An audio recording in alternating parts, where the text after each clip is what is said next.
Welcome everyone to Bigfoot Industries. Today we're going to be working on a rack for Super Nintendo games. We're going to be using pine 1x4s at 4 foot long, along with some scrap fiber board and some other scrap 1/8 inch panel. Just whatever I could scrounge together for backing and for shelf separation. We have together a plan, and we're going to go ahead and do our best to execute that plan. First thing we're going to do is we're going to take these boards that are going to be going around the perimeter here. We'll cut them down, 2 at 18 7/8 long and 2 at 16 9/16. Use a tri-square to properly make sure that these lines are cut straight. And because the lengths of the boards are so short, we're able to get 2 pieces out of each board. We'll make these centers our cutoffs. Now we just gotta cut the boards out. As you can see, we now have our tops and sides cut to length, and we will cut off this side. So now we're gonna go to the ends of the boards, and we're gonna measure in 3/8 of an inch and place a mark for how deep our center line for the screws will go. For now, we'll put 1 screw here, 1 screw there, on all boards.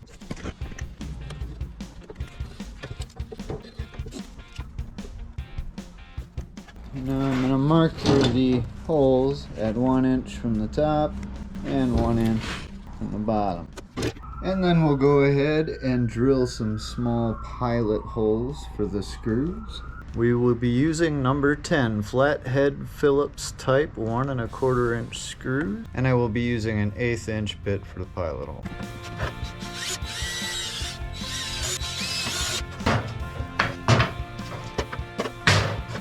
There they are, our holes are all drilled out. Now we will lightly assemble the perimeter by using these. Now we're going to do our best to make sure that this corner is flush and that the longer board is on top and on bottom. Be sure to add some wood glue to your joints as well. And now we'll take this tri-square, check to make sure that that's a good right angle, so we'll screw together the other side and then we'll connect it all together to make the perimeter.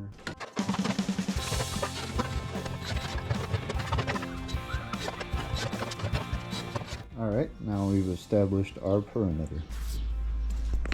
Now I'm going to go ahead and grab this spare 1/8 inch panel I have, and I'm going to cut that down to size.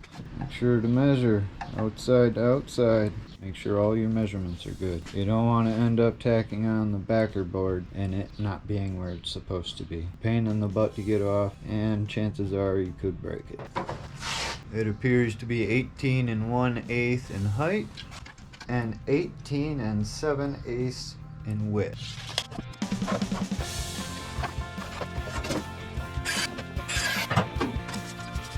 It's always nice to keep a clean working environment.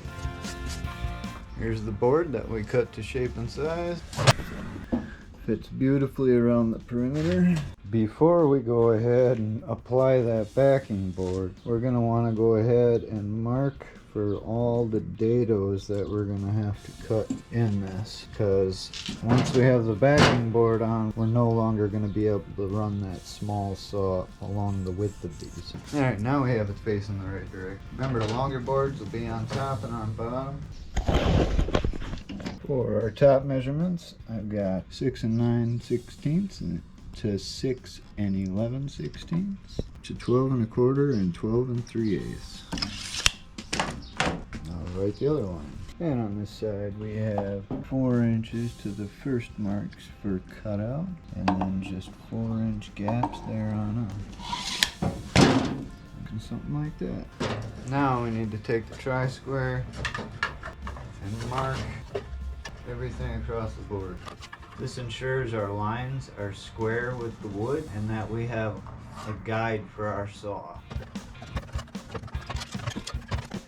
We now have all our lines going across our board. Now we need to set the depth of our saw down to dang near an 1/8 inch and cut those lines out. This way, when we cut our shelving panels out, whether it be of 1/8 inch panel or of this fiberboard, I really don't mind which.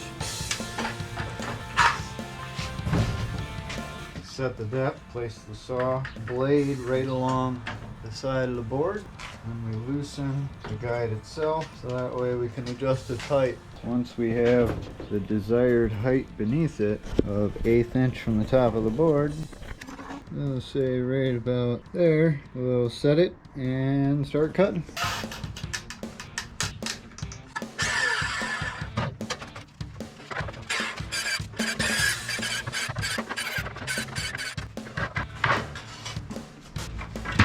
We're going to go ahead and take some nails and nail the backing board all the way around the perimeter, making sure that everything's flush. And since our backing board is square, that'll also help to ensure that our perimeter boards are square as well. Make sure it's flush for first corner. Make sure one side flat to begin with. Now we'll go to the opposite corner. Make sure that this is flush. Now that those two corners are flush, go ahead and make sure everything is square and then nail it down. I used a simple layout using 8 nails. 1, 2, 3, 4, 5, 6, 7, 8. All the dado cuts are in there. Now we just need to go ahead and cut the shelf. I've measured each horizontal out. I'm going to go 3 1/4 inches deep, leaving it a little bit to let the cartridge overhang for whoever wants to grab one, to have some space to grab one. Time to cut them out. Now we have our horizontal boards marked to length. That's 17 inches. We'll go ahead and get them cut off, and then we'll put the horizontal slats in. Alright, now we're going to go ahead and we're going to pound these horizontals into place. Make sure you have these slots faced outward and that you have 5 1/2 inch spacing in between your slot and the cartridge. Alright, now that we have the vertical slats cut to length, we'll be able to set them in here, allowing us to measure and mark everything. This way our slats line up. Remember, we'll be going halfway up, so that way we're overlapping and going all the way down.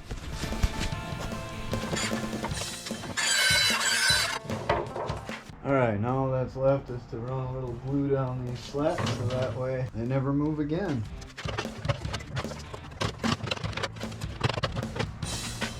And there we have it.